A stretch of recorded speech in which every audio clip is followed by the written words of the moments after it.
Estresse térmico. Vamos saber sobre o tema e como afeta a produção animal na capacitação tecnológica em ILPF.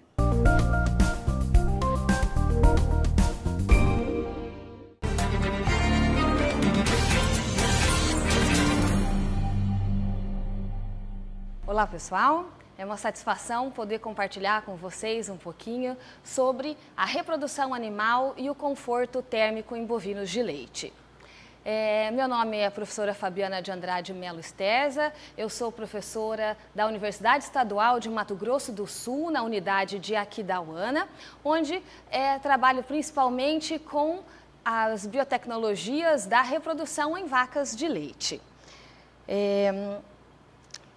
Nós vamos contextualizar um pouquinho hoje o assunto que nós vamos conversar, né? Sobre o efeito do estresse térmico sobre a eficiência reprodutiva dos rebanhos leiteiros. Mas onde é que entra o estresse térmico em toda essa nossa conversa? A produtividade, como eu comentei com vocês lá no início, ela é multifatorial os motivos que levam à baixa eficiência reprodutiva que eu comentei anteriormente. Hoje nós vamos focar naqueles motivos que são relacionados ao estresse pelo calor, ok? Bom, nós sabemos que o animal ele tem uma zona de conforto térmico, né? Todos nós temos, vamos pensar, né? A nossa produção ela é muito maior quando nós estamos em conforto, ou seja, nem com frio e nem com calor, certo? E estando nessa condição de conforto térmico, é possível alcançar os melhores índices de produção animal também, né? É um desafio a gente saber exatamente qual é a faixa de conforto térmico de cada indivíduo. Mas é importante a gente saber que, para que a gente, ou o animal no caso, ele sinta-se em conforto térmico, por exemplo, em condição de frio, ele vai precisar gastar energia para alcançar a temperatura corporal adequada para desenvolver as suas atividades. E o contrário também é verdadeiro. Também em estresse pelo calor, ele vai necessitar de buscar ferramentas que possam fazer com que ele chegue a uma temperatura homeotérmica que nós comentamos, para que ele consiga sobreviver e, quem sabe, produzir. Pensando em animais da raça holandesa em clima temperado, foi determinado que a temperatura de conforto térmico para vacas de leite, ou seja, fêmeas adultas em produção, seria, em média, vamos dizer assim, os 20 graus. Os animais estão em estresse pelo frio quando eles estão em uma temperatura de menos 12 graus Celsius, isso falando em raça holandês, e no caso menos 1 se nós estivermos falando de animais da raça Jersey, ok? E esses animais entram em estresse pelo calor se estiverem em ambientes com temperaturas maiores ou iguais a 24 graus Celsius. Os bezerros, eles têm uma faixa de conforto térmico um pouco diferente, e aí eles estariam estressados pelo frio em temperaturas de 8 a 10 graus Celsius e estressados pelo calor em temperaturas maiores ou iguais a 35 graus Celsius. Nós estamos trabalhando, buscando identificar qual seria esse conforto térmico mais adequado para cada raça, porque até hoje nós observamos sim que as raças respondem de maneiras diferentes de acordo com o ambiente onde elas se encontram, né? E o nosso desafio é ter esse conhecimento também daqui para frente.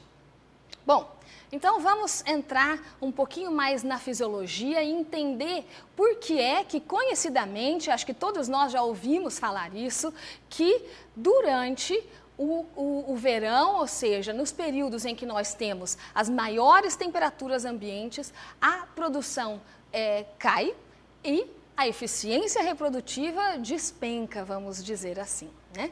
Isso tem uma explicação fisiológica e eu diria várias explicações fisiológicas, ok?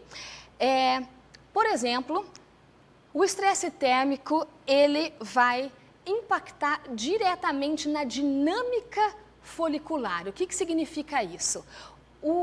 No ciclo estral de uma vaca, nós temos constantemente acontecendo o desenvolvimento de folículos, que são aquelas estruturas que abrigam os óvulos, que nós vamos chamar daqui para frente de oócito, certo? Quando ocorre o estresse, o animal reduz a ingestão de matéria seca, ou seja, come menos, e isso o leva a um estado de balanço energético negativo, que leva, consequentemente, a uma redução das concentrações do hormônio liberador de gonadotrofinas, que é o GnRH, e o hormônio luteinizante, o LH, que são hormônios responsáveis pelo desenvolvimento folicular. Quando o folículo está bem desenvolvido, ele produz um hormônio chamado estradiol, que é o hormônio responsável pelos sinais de Sil. Se por causa desse balanço energético negativo houve uma redução das concentrações de GnRH e LH, o estradiol consequentemente será baixo e dessa maneira o estro não será expressado como normal e por isso pode haver falhas na observação, ou seja, na identificação desse estro e, consequentemente, a inseminação ou deixa de ser realizada ou é realizada em um momento errado, levando então a uma menor taxa de prenhez. Outra coisa que acontece em consequência a esse processo é uma redução da qualidade dos oócitos, o que leva também a uma redução da fertilidade desses animais. Outra consequência que o estresse pelo calor pode causar é o envelhecimento do óvulo, em consequência do seu atraso em ovular.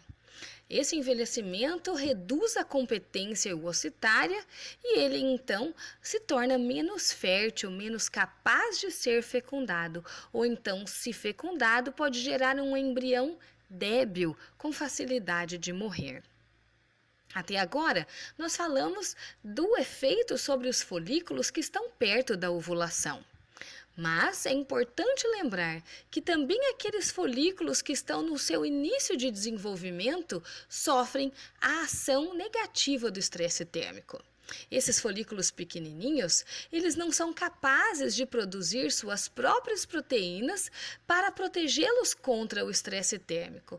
E dessa maneira, os óvulos tornam-se menos competentes, menos capazes de serem fecundados e tornarem-se embriões saudáveis.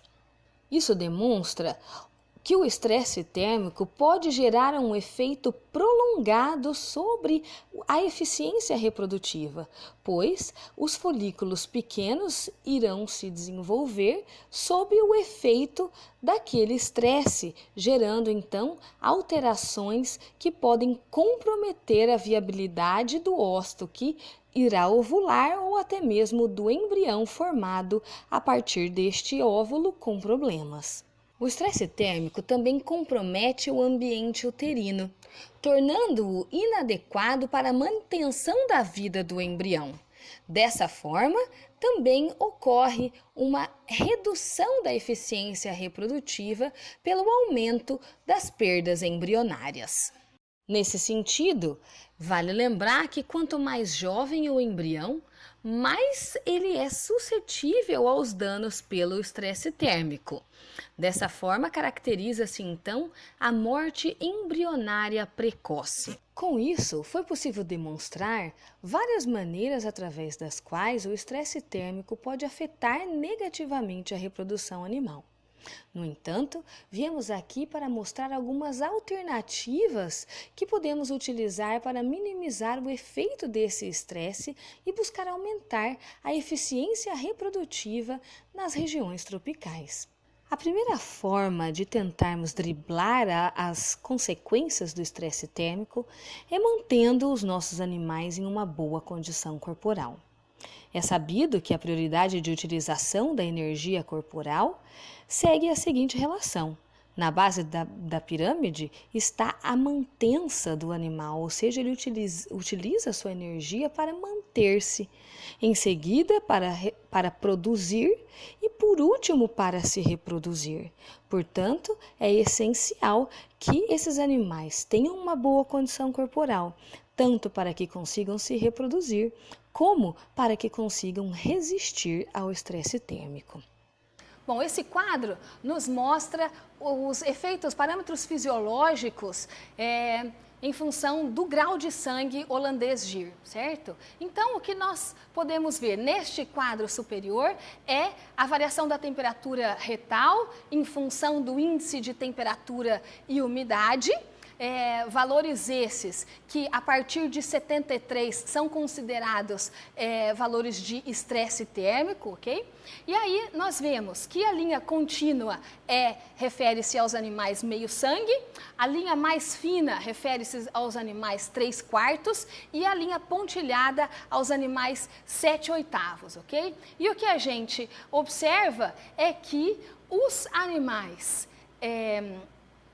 animais da 7/8, que são aqueles que estão mais próximos do sangue holandês, eles sofrem mais com o estresse térmico. Então, a gente observa que a variação da temperatura, por exemplo, numa condição de ITU 85, a temperatura retal do 7/8 foi de 40,5 e a do meio sangue de 39,7 aproximadamente, ok? Isso nos mostra, então, que o grau de sangue mais resistente ao estresse é o meio sangue. E nesse quadro inferior, que mostra a frequência respiratória em diversas condições climáticas, a gente verifica que a partir do ITU 70 é que começa, então, a diferença entre os graus de sangue do girolando, ok? E a gente verifica que a frequência respiratória, né, a alteração desse parâmetro fisiológico, ela aconteceu antes do que aconteceu a temperatura retal, nos mostrando que esse parâmetro é um parâmetro mais fidedigno para nos mostrar que o animal está entrando em estresse do que a temperatura retal.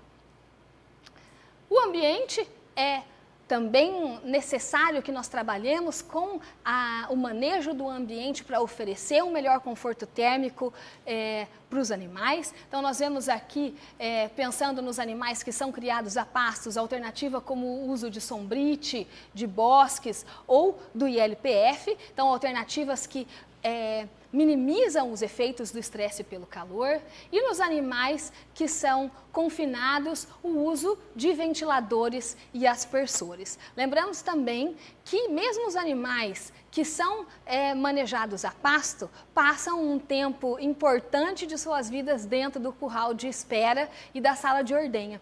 Portanto, mesmo animais que são manejados nesse sistema podem ter dentro da sala de ordenha, do curral de espera, alternativas como essa de uso de ventiladores e aspersores. E por fim, vamos falar do controle hormonal, certo? Nós vimos nos slides anteriores toda a questão que explicou como o estresse térmico influenciou na fisiologia da reprodução. Sabendo disso, nós podemos utilizar de biotécnicas baseadas nos tratamentos hormonais que possam então driblar alguns daqueles efeitos, certo? Vou dar apenas um exemplo, quero deixar claro que dentro do quesito tratamentos hormonais existem diversas alternativas. A inseminação artificial em tempo fixo, que é aquela que trabalha o controle exógeno do ciclo estral, ela pode nos auxiliar de várias formas. Esse é apenas um exemplo, ok? Então, foi um trabalho que testou o uso de um protocolo de curta duração como estratégia de melhorar os resultados da inseminação artificial no verão. Os animais utilizados eram fêmeas holandesas de alta produção, manejadas em freestyle, com ventiladores disponíveis, tendo o cio detectado por pedômetro e o controle da inseminação artificial, então, é feito com o controle desse trabalho foi o uso da inseminação artificial natural, tá certo? Então, importante a gente citar que o ambiente estava sendo controlado adequadamente, né? E foram feitos testes, então, com o uso do controle hormonal. Quero aqui chamar a atenção rapidamente, foram feitos, então, o controle no período de inverno, controle no período de calor, e aí o uso de protocolos à base de progesterona convencional, que é aquele que fica com a progesterona por 9 dias, e o tratamento proposto, que é a progesterona por 5 dias apenas, certo? E o que a gente pôde observar é que a taxa de concepção no tratamento controle no inverno e nos tratamentos com a progesterona por apenas 5 dias, eles mostraram resultados superiores àqueles tanto do controle, que é a inseminação artificial com observação de cio, no calor e com os tratamentos com a progesterona por 9 dias. E também mostrou, esse estudo também mostrou que as primíparas, elas tiveram condição de responder melhor ao estresse térmico do que as fêmeas multíparas. Mas o que é que explica, então, essa diferença? Por que a progesterona, por pouco tempo, pode nos auxiliar no manejo do estresse térmico? Bom, nós vimos anteriormente que o estresse vai ter efeitos deletérios na função ovariana. E se o óvulo fica sobre o efeito da progesterona durante 9 dias, ele vai ficar mais tempo sob o efeito do estresse térmico. E então, vai ter mais chances de ser prejudicado, ok? E ainda promovem, então, essas ondas foliculares mais curtas, auxiliando, então, nessa redução do tempo de exposição do oosto ao estresse. Uma outra biotécnica que pode ser utilizada é a transferência de embriões, que é baseada simplesmente no fato de nós evitarmos o período crítico do desenvolvimento embrionário. Lembram que eu mostrei que quanto mais precoce for o desenvolvimento embrionário, maior é a sua sensibilidade ao estresse.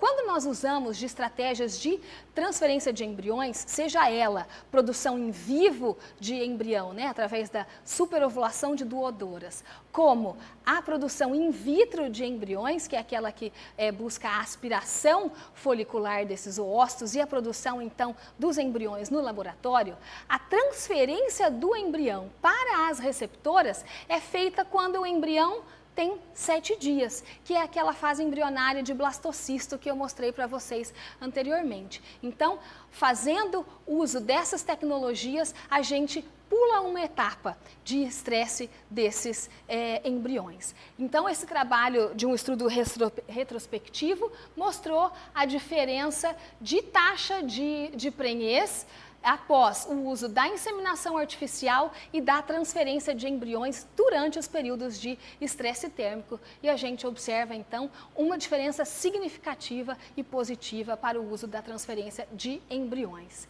Essa diferença é ainda mais acentuada se a gente estiver falando daquelas fêmeas que são repetidoras de cio, que é bastante comum acontecer com aquelas fêmeas que são as mais produtivas. Então, elas têm por questões de metabolismo muito acelerado, elas têm uma menor eficiência reprodutiva. Então, se nós utilizarmos a transferência de embriões nessas fêmeas mais problemáticas, a diferença entre a inseminação artificial e a transferência de embriões é ainda mais intensa.